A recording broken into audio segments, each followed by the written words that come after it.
after long time, BSF as well as the Government of India approached state government to hand over the adequate land to complete the fencing in Indo-Bangladesh border. But earlier state government did not respond. They denied. Due to their non-cooperation, our safety and security of our great nation as well as our beloved state are facing very dangerous situation. Finally, change happened and a true patriotic government started their journey. Within 2 weeks, our bureaucrats, especially the land department under the guidance of Honorable Home Secretary and Chief Secretary, they are now ready to hand over a portion of land. Now we are ready to hand over 27-kilometer fencing land along with few border outpost lands and BSF infrastructure development land. আমরা আজকে মিলিত হয়েছি আমাদের যে দীর্ঘদিনের পশ্চিমবঙ্গ এবং Bangladesh border যা আমাদের দেশের জন্য এবং রাজ্যের জন্য সুরক্ষার প্রশ্নে অত্যন্ত গুরুত্বপূর্ণ। আমাদের এই রাজ্যে এবং দেশে নানা জায়গায় যে ধরনের দেশবিরোধী কাজ, আইন শৃঙ্খলা জনিত অপরাধ, লাভ জেহাদ, ল্যান্ড জেহাদ, বলপূর্বক ধর্ম পরিবর্তন এবং বিশেষ করে আমাদের নারী নিরাপত্তা, শিশু কন্যাদের নিরাপত্তার প্রশ্নে যে ধরনের অসামাজিক কাজকর্ম আমরা বৃদ্ধি লক্ষ্য করেছি এবং তার সঙ্গে যুক্ত যারা বিভিন্ন সময় বিভিন্ন প্রদেশে এবং এই রাজ্যে ধরা পড়েছে, তাদের মধ্যে একটা বড় অংশ বাংলাদেশ থেকে আসা অবৈধ অনুপ্রবেশকারী। ভারতবর্ষের সঙ্গে বাংলাদেশের সীমান্ত 4000 কিলোমিটার, পশ্চিমবঙ্গে 2200 কিলোমিটার, বাকি 4টে রাজ্যে ওখানকার রাজ্য সরকার বিএসএফ এর চাহিদা মতো পূর্ণাঙ্গ জমি হস্তান্তর করেছে। আমাদের এই রাজ্যে 2200 কিলোমিটারের মধ্যে 1600 কিলোমিটার ফেন্সিং রয়েছে, অ্যাপ্রক্স 600 কিলোমিটার ফেন্সিং এর জন্য আমাদের সীমান্তে যে কাঁটা তার সম্পূর্ণ করতে আমরা পারিনি। এর মধ্যে 555 কিলোমিটার এমন এলাকা রয়েছে যেখানে রাজ্য সরকার চাইলে বিএসএফ কে জমি দিতে পারত, কিন্তু রাজ্য সরকার, বিগত রাজ্য সরকার রাজনৈতিক কারণে, ভোট ব্যাংকের জন্য এবং তাদের যে হাই অ্যাপিজমেন্ট, তুষ্টিকরণ, তোষণের এজেন্ডা ছিল, সেই কারণে তারা হয়তো দেয়নি।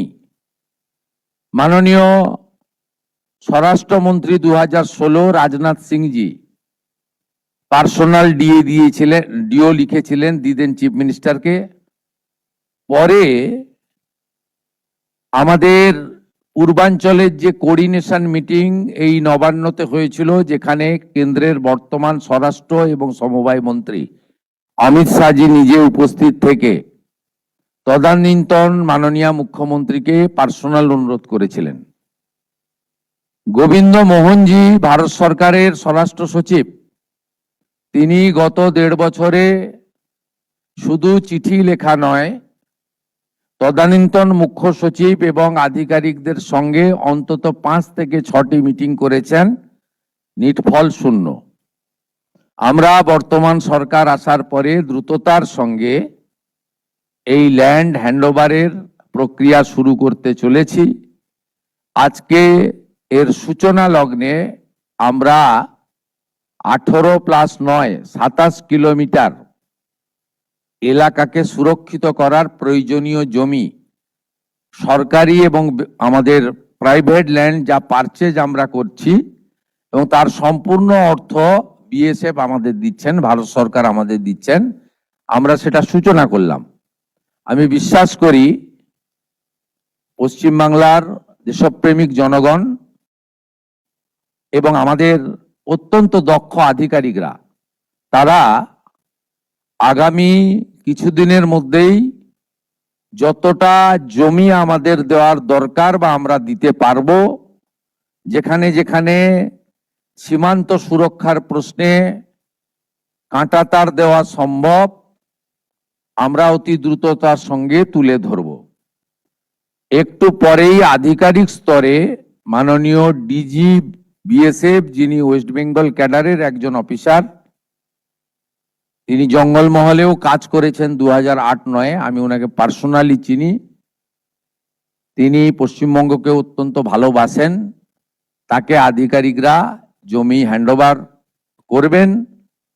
আপনাদের মাধ্যমে পশ্চিমবাংলার দেশপ্রেমিক রাষ্ট্রবাদী জনগণ এবং মুখ্যমন্ত্রী হিসেবে আমি এবং অন্যান্য আধিকারিকরা, অন্যান্য বিএসএফ এর অফিসিয়ালরা, আমরা এই গুরুত্বপূর্ণ সন্ধিক্ষণে এই হ্যান্ডওভারের সাক্ষী হিসেবে থাকব। আমি এর সাথে দুটো বিষয় আপনাদের উল্লেখ করব জনগণের জ্ঞাতার্থে। স্ট্যান্ডিং আমাদের যে প্রসিডিওর ছিল, তাতে বর্ডার ডিস্ট্রিক্টগুলোতে কোঅর্ডিনেশন মিটিং প্রতিনিয়ত করার বিষয় ছিল। দীর্ঘ কয়েক বছর ধরে পশ্চিমবঙ্গে বর্ডারে ডিস্ট্রিক্ট ম্যাজিস্ট্রেটদের পৌরোহিত্যে যে কোঅর্ডিনেশন মিটিং, যাতে বিএসএফ, স্টেট পুলিশ, কাস্টম সহ অন্যান্য সংশ্লিষ্ট বিভাগ যেখানে থাকার কথা, একটাও মিটিং হয়নি। নতুন সরকার 9/5/2026 দায়িত্ব নেওয়ার পরে আমরা দার্জিলিংয়ে এই ধরনের কোঅর্ডিনেশন মিটিং করেছি 19/5-এ দার্জিলিং এবং শিলিগুড়িতে। আমরা 18/5-এ করেছি জলপাইগুড়িতে। আমরা 18/5-এ করেছি কোচবিহারে। দক্ষিণ দিনাজপুরে হয়েছে 18/5-এ। 19/5-এ হয়েছে উত্তর দিনাজপুরের রায়গঞ্জ পুলিশ ডিস্ট্রিক্টে, ইসলামপুর পুলিশ ডিস্ট্রিক্টে। 18/5-এ হয়েছে মালদায়, মুর্শিদাবাদ পিডি, জঙ্গিপুর পিডিতে হয়েছে 18/5-এ, এবং নদিয়ার আপনার Krishnanagar PD 18/5, Ranaghat PD police district 18/5, north 24 পরগনাতেও 18 তারিখ হয়েছে বনগাঁ পুলিশ ডিস্ট্রিক্টে, 19/5-এ হয়েছে বসিরহাট পুলিশ ডিস্ট্রিক্টে, আর বারুইপুর পুলিশ ডিস্ট্রিক্টে সাউথ 24 পরগনাতে 14/5-এ হয়েছে। এটা এখন থেকে প্রতিনিয়ত হবে এবং প্রয়োজনে থানা স্তরে বিএসএফ এর সঙ্গে আমাদের অত্যন্ত সুদৃঢ় সম্পর্ক তৈরি করে আমরা আমাদের রাজ্যকে এবং দেশকে সুরক্ষিত করব। আমি আরেকটা ঘোষণা করে মূল কর্মসূচিতে চলে যাব, সেটা হলো আমাদের ভারত সরকারের পক্ষ থেকে 14/5/2025-এ যারা অবৈধ বাংলাদেশি অনুপ্রবেশকারী, তাদেরকে সরাসরি বিএসএফ এর হাতে হ্যান্ডওভার করার জন্য একটি নির্দেশিকা এবং তার সঙ্গে একটি আপনার অবৈধ অনুপ্রবেশকারীদেরকে হ্যান্ডওভারের আইন ভারত সরকারের পক্ষে under secretary government of India Pratap Singh Rawat পাঠিয়েছিলেন। ডেটটা আবার বলি, 14/5/2025, অর্থাৎ কার্যত 1 বছরেরও বেশি আগে। পশ্চিমবঙ্গের আগের সরকার তারা একদিকে শরণার্থীদের সিএএ দেওয়ার ক্ষেত্রে বিরোধিতা করেছে, অন্যদিকে এই গুরুত্বপূর্ণ সুযোগ বা আইন ভারত সরকার যেটা দিয়েছিলেন তাকে কাজে লাগেননি। আজ থেকে আমরা এই আইন কার্যকর করলাম। এর ফলে সিএ এর অন্তর্ভুক্ত যারা, অর্থাৎ সিএ তে বলা আছে 7টা কমিউনিটি বা ধর্ম পালন করা লোকেরা, তারা সিটিজেনশিপ অ্যামেন্ডমেন্ট অ্যাক্টের আওতায় আসবেন এবং তাদেরকে যারা 31/12/2024 পর্যন্ত এসেছেন তাদেরকে কোনো পুলিশ কোথাও হ্যারাসমেন্ট ডিটেন্ট করতে পারবে না। সিএ এর আওতায় যারা নেই তারা হলেন কমপ্লিটলি অবৈধ অনুপ্রবেশকারী ইনফিল্ট্রেটার্স। তাদেরকে সরাসরি রাজ্য পুলিশ গ্রেপ্তার করবে এবং ডিটেন করবে এবং হ্যান্ডওভার করবে বিএসএফ এর হাতে, এবং বিএসএফ তারা বিডিআর এর সঙ্গে কথা বলে তাদেরকে ডিপোর্ট করার ব্যবস্থা করবে, অর্থাৎ ডিটেক্ট, ডিলিট, এবারে ডিপোর্ট। এই আইন আজ থেকে কার্যকর হলো। মাননীয়